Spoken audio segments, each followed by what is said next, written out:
Is there anybody here who disagrees with, who wants to comment on Tom's view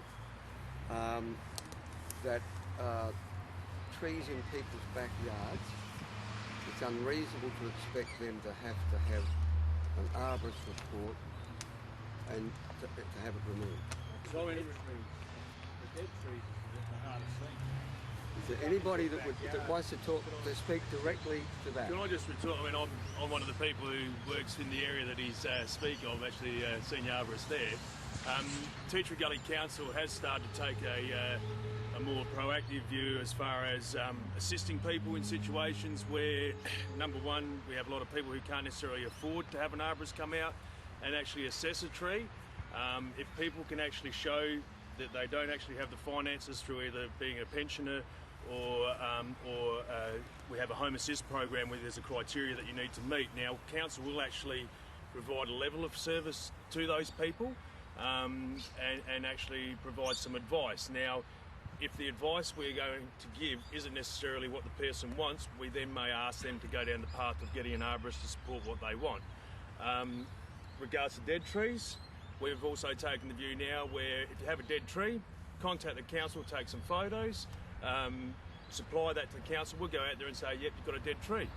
We won't actually make them go through the process of actually having to get an arborist report. I mean, you just straight away talk about $300-400 before you even start a chainsaw, and a lot of people can't afford that. Now, we've listened to the community over the last number of years, and we are starting to adopt a way of thinking that we're trying to help people, because there's certainly people out there that just cannot afford to manage these trees, and we want to assist them in that because it is a community benefit. In regards to having a register of significant trees and that, and maybe councils assessing them on a cyclic basis every year, we don't even have the funds to do that to our own trees. Yeah. We have a large percentage of large significant trees which go from our parklands down through the foothills into people's backyards and that. It's a massive job for us to even try to even look at doing our own management.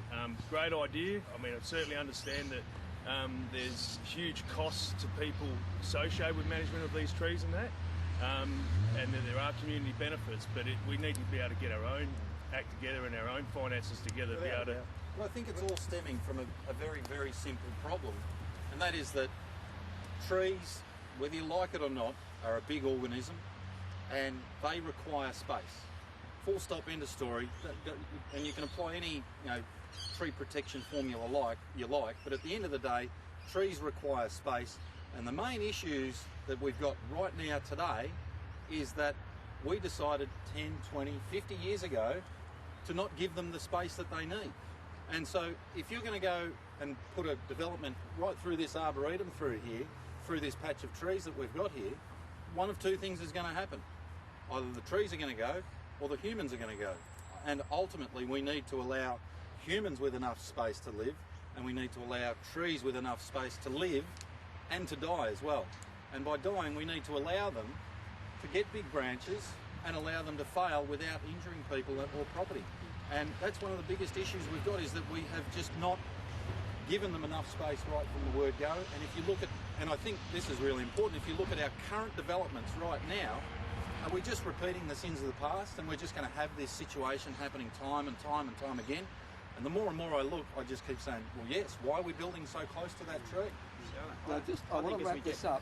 As we get higher density, I reckon, basically I think councils are going to become the only owners of trees in any significant portion.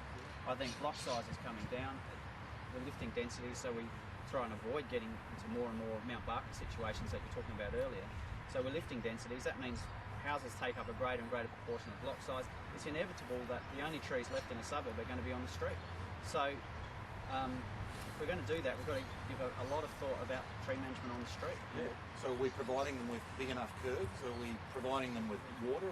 Or are we just setting ourselves up to fail again with foundation issues, with root issues into services? Right, and it can come down to knowledge on our particular tree species. Like, I'm sure all of us arborists that have gone into the backyard and we've seen this significant tree, and the old lady that planted it 30 years ago has gone, I was told it would only grow 2 metres. And I hear that in so many people. So they're planting trees that, like you said, they grow into a large organism when we're providing space. A lot of these people think that it's only going to be a little tree.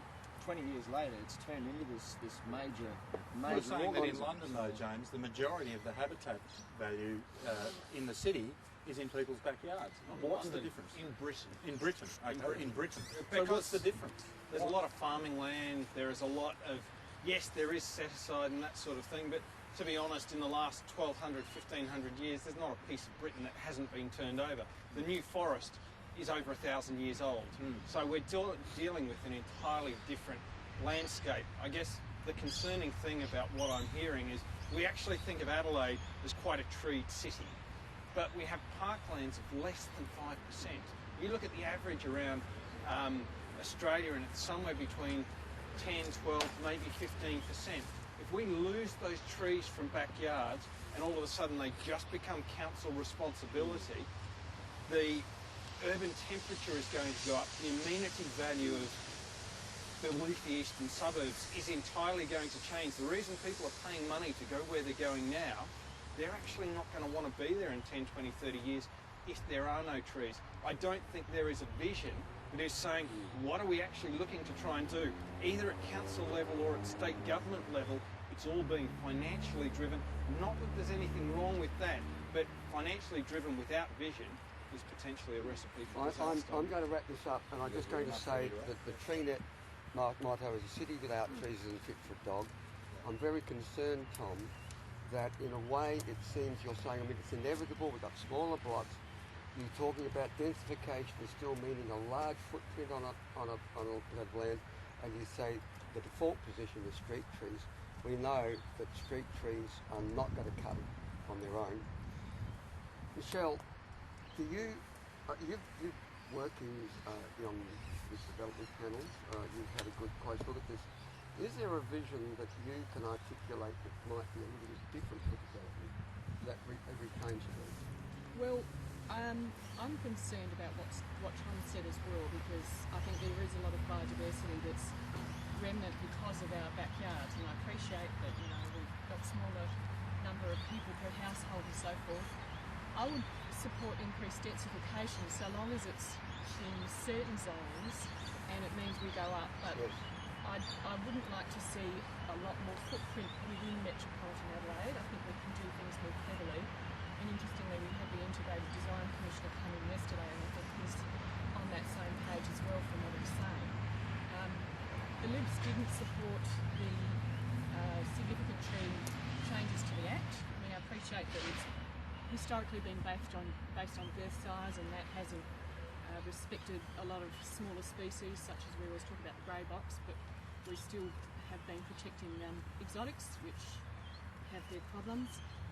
And I'm concerned with the regs at the moment, and give this plea to Tom and urge his cousins to lobby him heavily in the car to seriously reconsider the regulations as they've been drafted, because I don't think that they look at the whole attributes of trees that need to be valued. It's still based on girth sizes, and I think a large part of the urban forest is under threat as they've been drafted. Well, thank you for that. For both making a statement.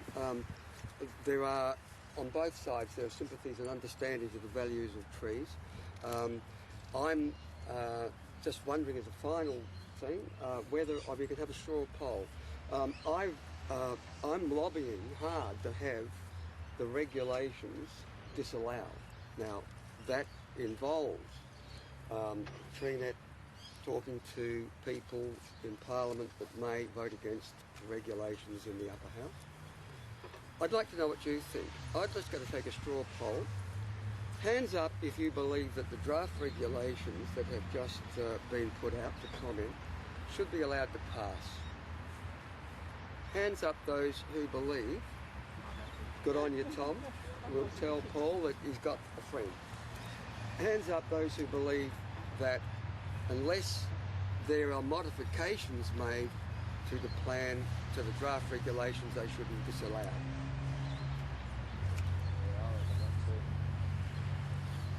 Okay, so there's some work to do on the regulations, that we need to have a serious look at those regulations. I don't believe that we are silly people that think don't touch that tree.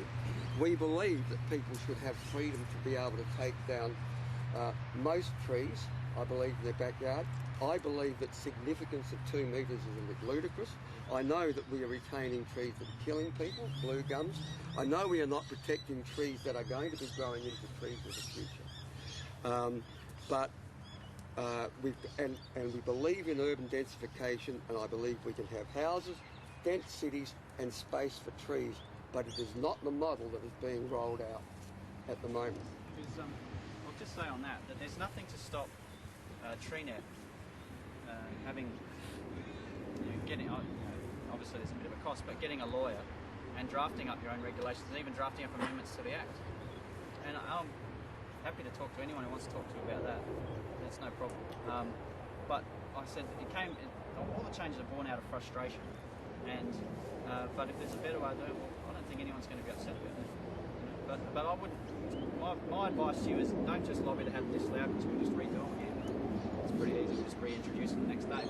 And so then we're just stuck in loggerheads about what's going on. I would suggest come up with an alternative, come up with something that's going to work, and that would more likely to succeed. Carefully. I mean, obviously, you've got your dangerous trees, and it's even hard to prune a significant tree which to make it more beneficial. It's quite hard to actually get something done without obviously the financial and an expensive sort of backing to get it done. So I think there is room for change, but it just needs to be done very carefully. There have been really good comments made by SASA, by individual councils. These aren't lawyers, but they're people that are passionately. Was the idea of submitting comments? Is it going to be taken seriously, or in fact, is it a waste of time and we have to have regulations by paying money? No, it's not a waste of time submitting comments. It's definitely not, because they'll be looked at, and they may change them. Hey? Have you looked at the comments? I haven't looked at the comments, but I don't get them. Yeah, They go straight to the minister. See, I'm sort of talking without any sort of real power here. I'm just sort of commenting on someone else's process, as it were. But if you want to send them to me, I'm happy to see them. Ben's got my email address. Dave's got my email address. You send them straight through. It's no trouble. Because there are a lot of really, really bad mistakes in that regulation, those regulations, the things that are not going to work or shouldn't be in there. My best advice, the best advice I can give you is, if you want it to look like something, show us what you want it to look like. We've already done that. Yeah, but if you draft up whatever, it's easy to get it drafted. It takes a bit of time, and obviously there's a little bit of a cost. And then we'll go along to legal aid. So thank you very, very much, folks. Shall we get back into some habitat? Workshop. Let's get back into creating urban habitat. Right. So we've gone from identifying existing habitat in the sugar gums, looking at a couple of dead trees and the dead habitat stump behind us.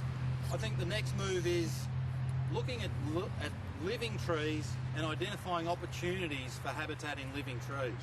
And that's not from a nesting box point of view, but with this Eucalyptus bridgesiana here, it's had some previous failures in the past, but the first one that really drew my attention was this guy here. It's got some natural failures and some big cracks running through it, so that's going to start to attract invertebrates and bugs and so on. Fungus. But before this thing starts to generate any substantial size hollows, it's going to need another, 50, 60, 70 years. So maybe we can speed that process up. So, Paddy, I'll let you go for it. I think what we need to do is look at the way that we prune everything. To my mind, probably for the last 15 to 18 years that have been climbing trees and pruning them, a really nice looking tree that generally had the dead wood removed out of it, all of the stubs. I know in particular, I clearly remember Tom Greenwood, one of my mentors, sending me back up a tree, 60 foot, because I missed a stub that was about as thick as my thumb and sort of 25 mil long. So from that as an experience, we always looked at pruning a tree aesthetically, and we all look at trees, or as general arborists, aesthetically, is to get rid of all the little finer bits of dead wood. So the first thing you do in this is go, okay, see that stub there, boys? Take it back to the collar. Take that one back, trim that branch up, trim that branch up. To go back to Shigo pruning cuts. Whereas now I think we can look at this stub and we can potentially create a hollow for a bird or a possum or some other mammal to live in quite comfortably, and it's not overly necessary to take that off. You will still potentially get decay into the trunk, and it's something that the tree will have to cope with. We don't know whether this is going to exacerbate the problem or make it any better. But I think it's something we definitely need to look at rather than doing Shigo cuts on every single branch. And if it's not a hazard, like realistically, how long until that stub falls off and lands on top of someone and kills them? The chances of that happening are pretty slim. So, Jump up. Jared? We might just have to grab a few donuts and milk shakes.